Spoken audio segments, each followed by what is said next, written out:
Hello Wildlanders, SK here. In this video, we're going to be covering the most recent stream with Dylan, going over some of the more funny or interesting moments. If you enjoy the video, leave a like, and if you want to support the channel, consider subscribing. Stay safe, Wildlanders.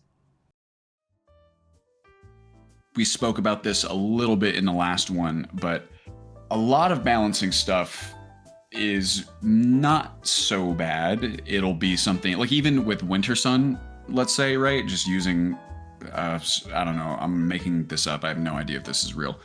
But let's say you get a power from, who's your favorite Aedra? You personally.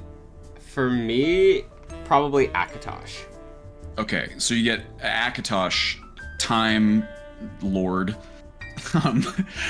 You get I don't know, that might even be close to what it does, but my first thought would be you get, okay, if you're in good standing or you have above 50 favor with Akatosh, you get a 50% reduction in shout cooldowns, and with every additional point in favor, that increases up to no cap. It can just go up to 100. This is obviously fucked for Requiem. Dragon shouts, by the time you even get them, you already have to be pretty yoked as a character, so Dragon Shouts and Requiem are super powerful. So you can see how a 50% cooldown time reduction would already be nuts. Just a simple example. Just turn it down. Put it, I don't know, 3%. You know what I mean? Go down to granular 3.5% per favor point or whatever. You have to play with it. It takes play testing, and you're not usually going to get that right on the first pass. You kind of need play testing data, which we can gather some of, but we really rely on the larger player base to get us like super dialed in. But that kind of stuff's easy. You just play with the numbers. Sometimes I guess you do come across like a balance issue that feels a little bit more fundamental. A good example of something like that, this is another thing that I'm just making up off the top of my head. Let's say that you have a Arcade who hates undead, let's say, or like, is it, does Meridia hate vampires the most? I know Arcade is not a fan, but isn't Meridia the big anti-vampire? So presumably killing vampires is something, let's just say that it is for the sake of conversation. Let's say, oops, to gain favor with Vermina, it's very heavily based on how many vampires you've killed. You can see where this is going to be a big problem in Requiem, where vampires are high-level enemies, and, you know, a religion mod might have assumed vanilla balance, where vampires are just one additional flavor of thing you can fight. That's a lot tougher. Yeah, I would even have to sit and think about how you know, the simple answers would be, well, you could make something else a primary driver of the favor mechanics for Vermina. You could alternatively lean into the idea that, let's just say Meridia only cares about vampires, she doesn't really fuck with anything else. You could leave it like that, and then you could adjust the power curve of her boons and her whatever to kind of more closely reflect the reality that only sort of high-level characters, generally high-level characters, are gonna be gaining favor with her. Nothing's hard and fast, but you do have to, I think, in a situation like that, get pretty loosey-goosey with how you might solve the problem. And that's the most fun thing, right? Like, that's, I think, what, like you and I were talking about before we started recording. So the problem solving is the fun part. You just also, of course, have to find whatever the function of how much time does it take versus how much value does it generate, right? No, that makes sense. I think kind of touching on, again, we'll use Meridia. Every time I hear her name, I just think of Meridia's beacon, being shouted into my eardrum. A new hand has touched the beacon. A new hand touches the beacon. Someone should do just like a straight up like screamo remix of that and just lean harder into just being the most obnoxious, like, ear-splitting thing. A new hand touches the beacon. A new hand touches the beacon. A new hand touches the beacon. An example, I guess a bad example, in the current version is just the Requiem basis that, oh, I killed somebody like 6 years ago. Oh, none of the gods will let me worship them anymore. No shrine blessings for me. Yeah. Oh man. But when it kind of is like one of those things where like it clicks because you're like, oh no, I didn't even think about it, but I shouldn't have done that. It like pulls you in a little bit. You mentioned it already. It's not news to you or anyone else who creates content in the Wildlander space or Requiem space. People just suddenly won't have access to any sort of blessings anymore. They won't understand why. Like right now, when you're in an area that the divines like, there's like a divine likes, right? There's a subtle sort of wind where the mod is in terms of its features and, you know, quote unquote, how far along it is in what you might call its development cycle. I would say it's just, you know, the skeleton of the mod is completely in place. All of the systems work exactly as they should. What is missing is just the, you know, handful of deities that he didn't get around to. And then what's missing is a degree of additional feedback or tutorialization that I think will help a lot, because these are complex mechanics. Again, it's like if you look at spell research, spell research is the prime example where you have such a deep and interesting system and series of interacting mechanics that is almost holistically not tutorialized at all, that leaves people who just encounter it in game going, what is this? What are these? The Dark Souls approach. Commend the modding staff, the support staff, because the amount of times I look at the Discord because I'm bored and pretending to work. Aha! A confession! And I see someone ask a question that's like on the first page of the wiki, and they're like, well, I didn't read the wiki, and I'm like, oh yeah. That is why you don't know the answer. Gumshoe Bill, I love his username. He asked... He's a detective. He is a detective. How far along do you think Wildlander will be in 2 years' time? What we're trying to do now, starting with Q3, is to have a quarterly release schedule, right? The Q3 release is slotted to be, you know, religion and jobs, which is bigger than what we plan for these quarterly releases to generally kind of fit. So if you use that as, and the reason this one's so much bigger is that it's, you know, we've had a lot more time to work on it in a sense, and also it kind of spanned that period of time when I was really sort of figuring out my own shit. If you use this upcoming release as a metric, that's Q3. That means what? So we got Q4 2023. And then let's just say if it's 2 years from the Q3 release, that's what? 8 releases then, right? All of which again would be smaller. Let's even say 50% of the size of this upcoming one. Maybe 60 if we're generous, maybe a little bit less, you never know. So this one, like 1.2, kind of feels like, I think it started off as like an all-you-can-eat buffet, and then you guys kind of condensed it to a more reasonable, like a little bit more of like a full course meal. And it sounds like in future updates, you're looking for just a standard meal. Not necessarily bite-sized, but enough that like, hey, I'm going to be full, but I'm not going to have a whole cake that I should have saved room for.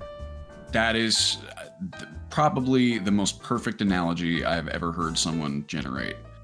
This update 1.2, I went to Olive Garden and I got the unlimited pasta deal, and the first plate of pasta that they gave me was already massive, and I ate the whole thing, and then they basically gave me like at least a whole half of it to take home, which is like way more pasta than anyone should be eating, but like, hey, whatever, I'll take it home and I'll eat it.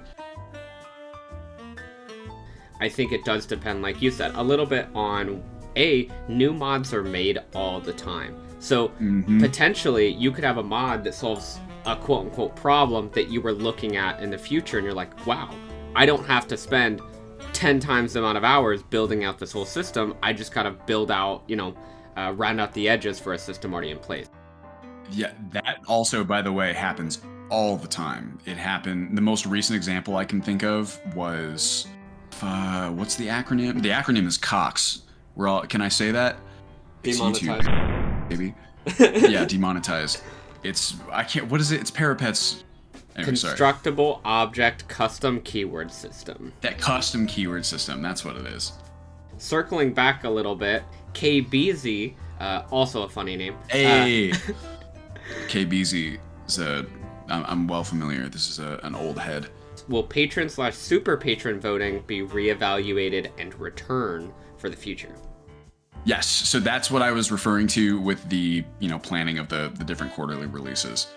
I plan on doing one for every one that we're going to do. Stuff that we know kind of needs to be in there, right? Which most of the stuff that we know needs to be in there generally aligns with what people would want. We're talking things like bug fixes or like bang for your buck things that like no one would balk at, but it does require some degree of development time. You also want to get people excited about having a vote and just generally excited about the updates, like getting to take the pulse of the community on what people feel like, should be prioritized next, right? Like we have our opinions. It's always good to get just the lay of the land and figure out what people might think. I want those players to be able to, offer their suggestion, their vote on what comes next as well. So I was thinking about expanding it to be like every person gets 1 vote, patrons get 2, a super patron gets 3 or 4 or something like that. Because, proportionately, there's a lot less super patrons significantly. There's less patrons than there are general users. So I feel like it would be okay. We'll see. Or, you can even go granular. You can go decimals, give patrons 2 and give super patrons 2.5 or whatever it is. But short answer, yes. And that was a lot of fun.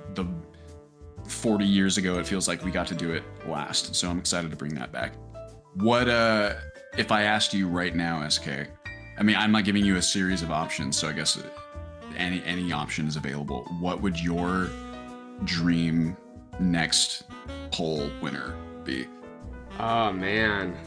That's also a little bit unfair because I'm asking you to sort of define the scope of an update with that question, I guess, but you know what I mean? Yeah, no, and I'm trying to think, what way do I want to bias to people watching this video? You don't have to answer now. You can think about it over the course of, 4 o'clock right now. I have an additional 20 minutes.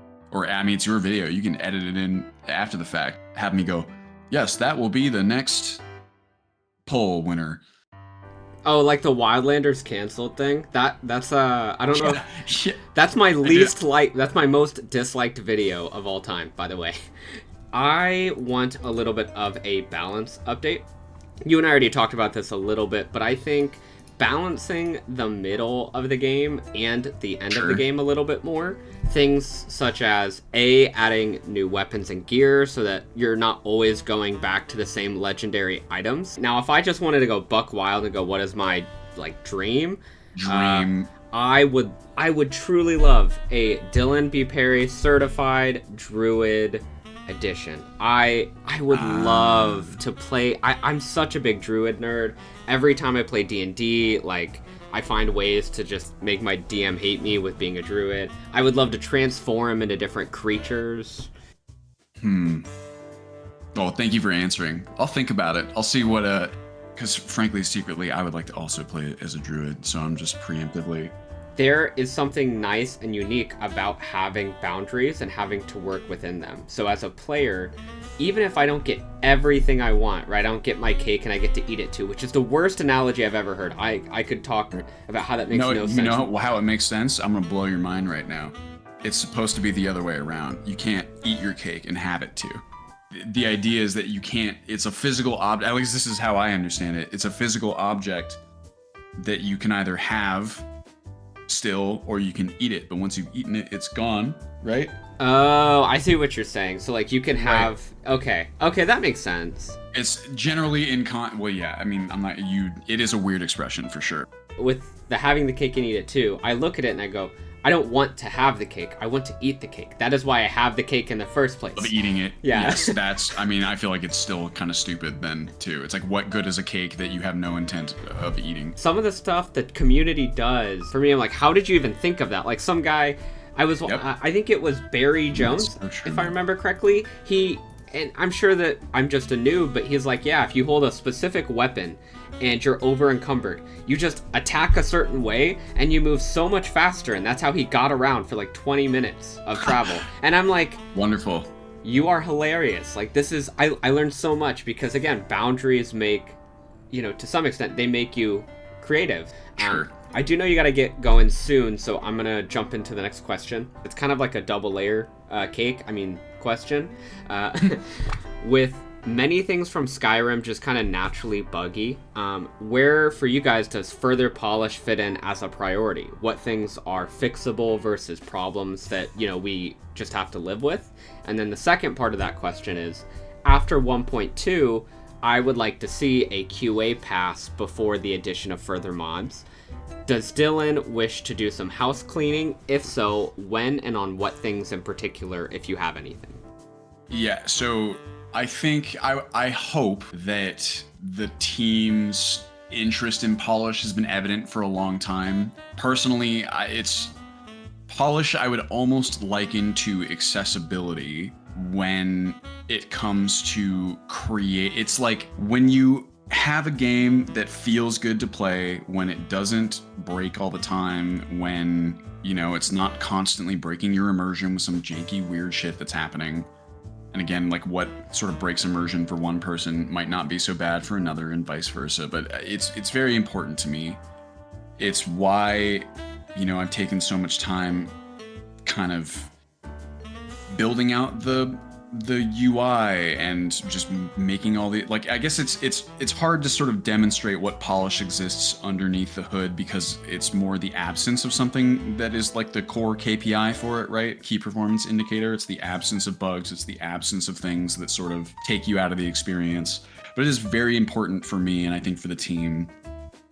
In terms of a QA pass, I would say that so what always makes it into every update that we've done, especially for Wildlander, is just a bunch of just little bug fixes, right? It's one of the things that I see in feedback or in like the thank yous channel. I'll see people say that, they feel like, yeah, it's like Skyrim is kind of a janky thing, but as far as mod packs go, this one just, hits for them in that way. What's like the most hard, like if the question is what are the really sort of hard and fast limitations, here's some shit that you just kind of can't get around at all. Lights. Well, lights would be a good answer. You can't, it's like 4 dynamic lights, but even then you can prevent them from flickering by going through and making sure that lights aren't overlapping and, that there's not going to be circumstances in which lights are drawn dynamically, like a, guard opens up a torch or lights up a torch and that adds the 5th light in that causes the flickering. So there's even workarounds for that. Do you mind if I chime in for a second? No, what's up? Something I have found, if we see bugs and we report them, if they can be fixed 95% of the time, they are fixed. So yes, if we want to see really things, try to do, if we really want to see things changed and improved, doing our part and going on to your bug submission, link, which is very user-friendly, and just submitting the bug is half the battle by itself. Yes, I would say even more. Generally speaking, if bugs are reported, we prioritize them over everything. But bugs it's kind of our bread and butter, right? Like there are a lot of mod lists out there that are, so the other mod list creators, I know them well, we're friends, we all help each other in a million ways. Almost all mod lists have more stuff, have more content, have more weapons, have more spells, have more quests. Most all the mod lists that I know of for Skyrim specifically they have more stuff than we do.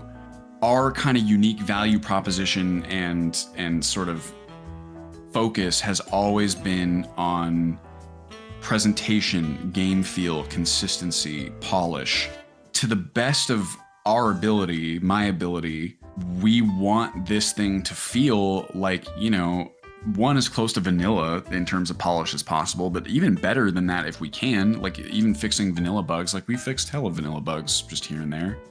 In terms of like performance and how well the game runs and all of that, so my game is actually corrupting. I may or may not have added mods that corrupt the game and then removed them. We're not going to talk about that, but so I made an entire video covering like beating the game up to Alduin and the Dark Brotherhood questline. And I was waiting for the game to finally break, and it still hasn't. I won't spoil whether or not I actually beat Alduin. everyone can see it in a future video. But the game is so, Wildlander is so well done that, like, me hoping it breaks because it's slowly corrupting has done nothing. Like, so many physics and stuff have broken, and I can still jump on and play. I'm really glad to hear that. That's something we really, really pride ourselves in.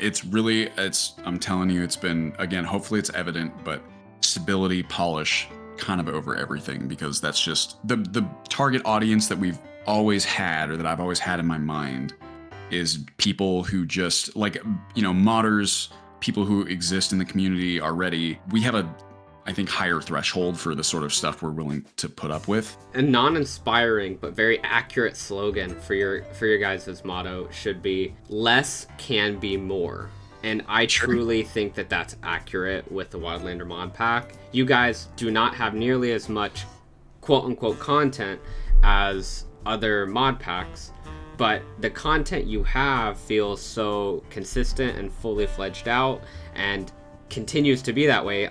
It leaves me excited for every little bit that I get, because it goes such a long way. I'm so excited for Religion, not because you're plopping a mod in, but because it's going to have so many different effects, be consistent. I can just play and unplug mentally while I connect into the game. Hold on, to interrupt, SK. My headphones just died, and I gotta plug in.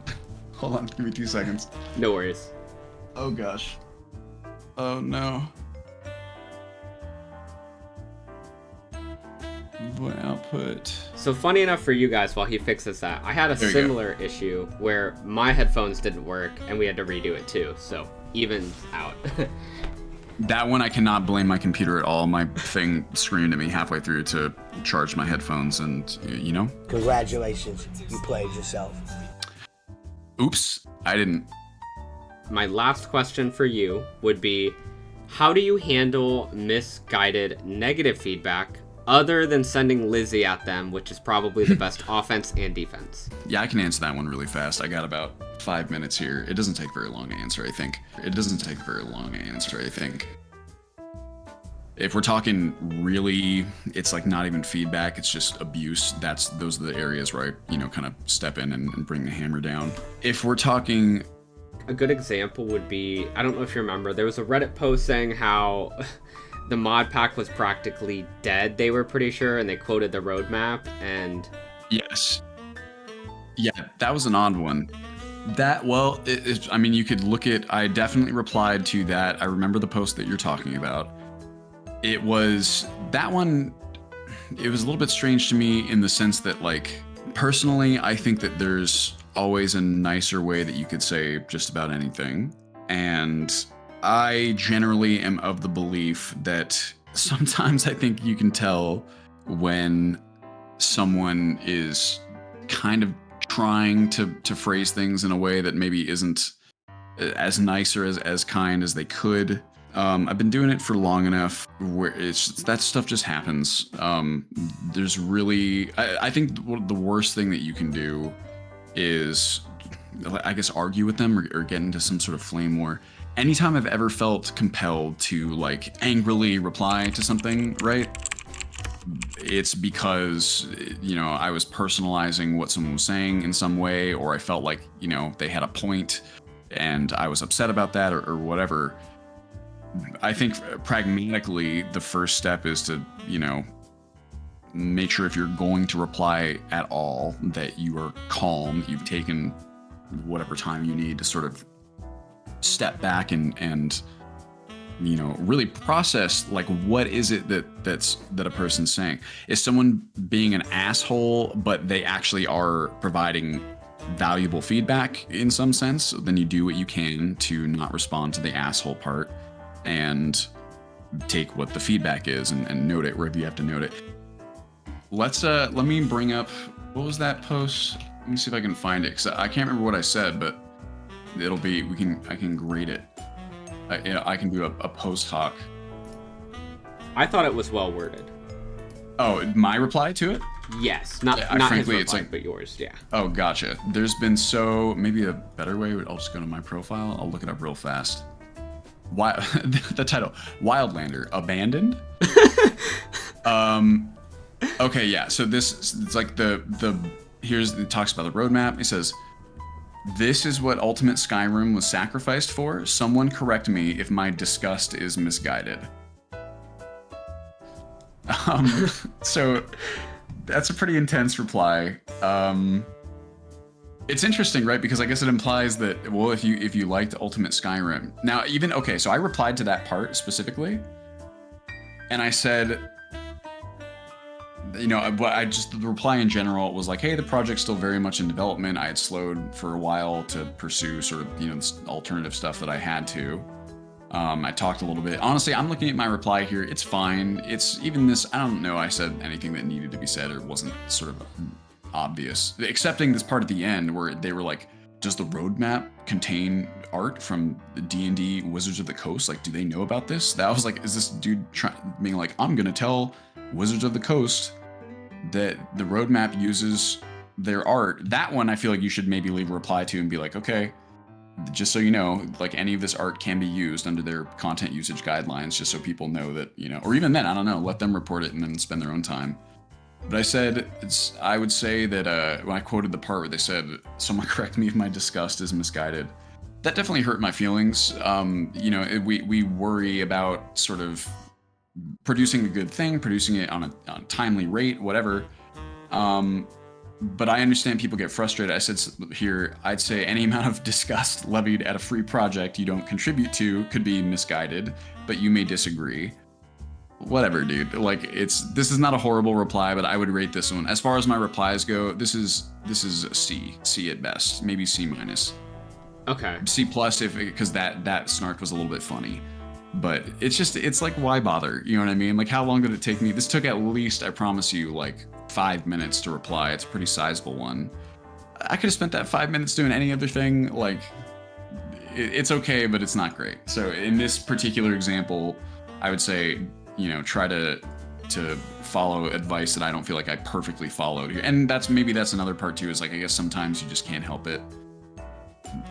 Sometimes it gets underneath your skin, and I can tell you, you're a creator, you know this. I think anyone who's ever tried to make anything at all knows that, like, sometimes people say something that just really hits like a part of you that it was like, God, fuck, like that's something that I've worried about. And oh man, like here's someone who seems to, confirm whatever my fears are. It's standard sort of anxious catastrophizing. Most of the time, things are not as bad as we're afraid that they are. Even if they are as bad, it's almost never as bad as we think it's gonna be. Fuck you. You're mean. That should have been the whole response. Fuck you. You're mean. Sometimes just go for broke. If you're gonna do it, you might as well go wholesale, right? That's also not good advice. Don't do that.